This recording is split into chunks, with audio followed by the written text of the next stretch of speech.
Seth, Sunak's off to India to catch the cricket and have some trade talks, I think, later this month. There's also the autumn statement probably coming up and a reshuffle too.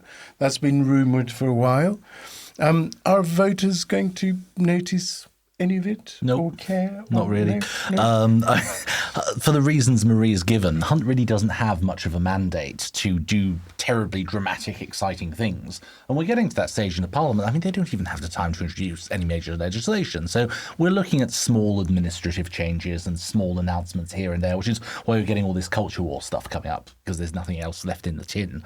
And when it comes to reshuffles, I mean, one of the problems Sunak has is he's got the John Major problem, which is you want to appoint cabinet ministers who won't upstage you, because he's quite dull. And so it's sort of, Hunt is actually the perfect chancellor. As Marie said. But yeah, Claire Coutinho as well, likewise. Just people who'll be there, be present, punctual. These are the virtues that he's looking for. And as for who they are, I mean, I have an obsessive anorak on these things, and I don't notice who half these people are now. I have to pinch myself to remind myself that Oliver Dowden is our Deputy Prime Minister. I know. It's, yeah. It's an unpleasant surprise, I know you remember, isn't it? It's But, I mean, talk about pizzazzless. No pizzazz to be found in the land.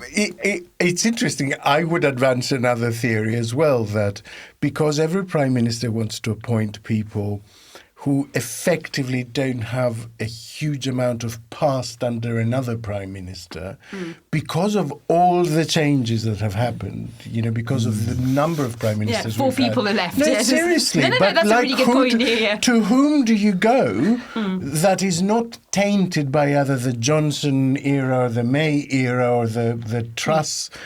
I don't want to call it an era, or the Truss moment. Yeah. To whom do you go? There really aren't that many people left. And all the creeps as well. Therese Coffey seems to survive like a cockroach from one administration to the other. Grant Shapps, but it's just those Grant two. Shapps and Michael Gove will outlive us all. Yeah. But the response to "in space no one can hear you scream" is, in the Conservative Party, everybody has a past.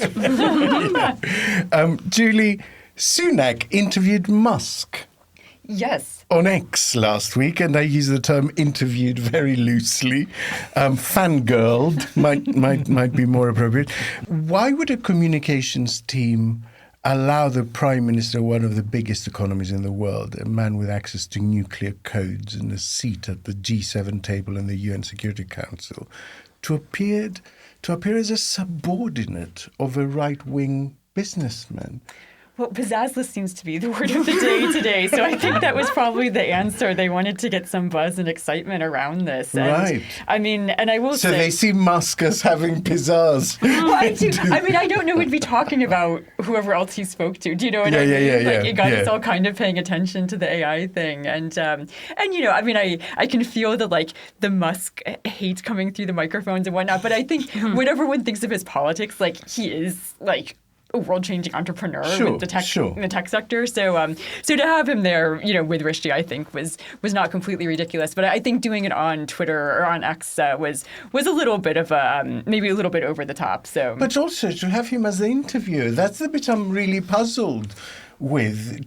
To have them in conversation with maybe someone else asking the questions or something like that. But to have Sunak sort of quizzing Musk for his wisdom, that's the bit that seemed weird. Yeah, it was a curious dynamic, and I could see it playing out in a much more charismatic way, I think, with someone who was able to make it seem more like a conversation. But with Sunak, it did feel almost like he was a gumshoe reporter trying to get the scoop, and didn't quite work the way Sir, Mr. Musk, sir. Or just interviewing for a job. Who knows? We'll find out.